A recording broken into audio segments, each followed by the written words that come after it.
শ্ৰদ্ধাৰ ছাৰ বাইদেউসকল, এইবাৰ আৰ্থ ডে ইকো ক্লাবৰ মিছন লাইফৰ আণ্ডাৰত গোটেই গছ গছনিৰ QR কোড বনাব লাগিব স্কুলত। QR কোড কেনেকৈ বনাব?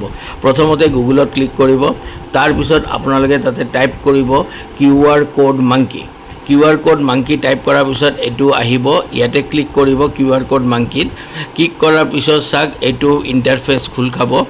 এইটো ইণ্টাৰফেচ যেতিয়া খোল খাব তেতিয়া ইয়াতে চাওক নিউ QR কোডত যাব। নিউ QR কোডত ক্লিক কৰাৰ পিছত আপোনালোকে এনেকুৱা এটা ইণ্টাৰফেচ পাব। লগ আউট নকৰিব, ইয়াতে চাওক ৱেবছাইট আছে, ৱেবছাইটত ক্লিক কৰি ইয়াতে সেইটো ক্লিক কৰাৰ পিছত এইটোক টেক্সটলৈ কনভাৰ্ট কৰি ল'ব।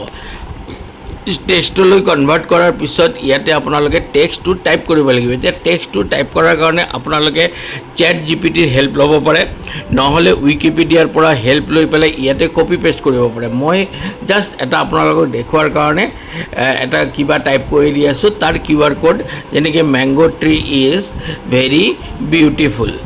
মই এইটো টাইপ কৰি দিলোঁ। তো এইটোৰ কাৰণে QR কোড, কিন্তু মেংগো ট্ৰীৰ বিষয়ে বিস্তৃত জনাৰ কাৰণে আপোনালোকে ChatGPTৰ হেল্প ল'ব পাৰে, নহ'লে আপোনালোকে উইকিপিডিয়াৰ হেল্প লৈ পেলাই তাৰ পৰা কপি কৰি আনি ইয়াতে পেষ্ট কৰি দিলেও আপোনালোকৰ হ'ব। তাৰপিছত ডাউনলোড QR কোড। এতিয়া চাওক এইটো QR কোড আহি গ'ল। এতিয়া তেওঁলোকে ইমেইল ভেৰিফিকেশ্যন বিচাৰিব। এতিয়া মই মোৰ ইমেইল ভেৰিফিকেশ্যনটো কৰি দিলোঁ। কৰি দিয়াৰ পিছত চাওক ইয়াতে কি ফৰ্মেটত লাগে, JPG ফৰ্মেট, PDF ফৰ্মেট, যিটো ফৰ্মেটত লাগে আপুনি ক্লিক কৰি দিলে ডাউনলোড আহিব। ডাউনলোড অহাৰ পিছত আপোনালোকে এইটো ডাউনলোড কৰি দিলে এনেকুৱা QR কোড আপোনালোকৰ ৰেডি হৈ গ'ল। এইটো প্ৰিণ্ট কৰি গছত লগাই দিব। আৰু মোৰ চেনেলটো ছাবস্ক্ৰাইব নকৰিলে ছাবস্ক্ৰাইব কৰিব, আৰু এই ভিডিঅ'টো চবকে শ্বেয়াৰ কৰক যাতে চবে কৰিব পাৰে কামটো।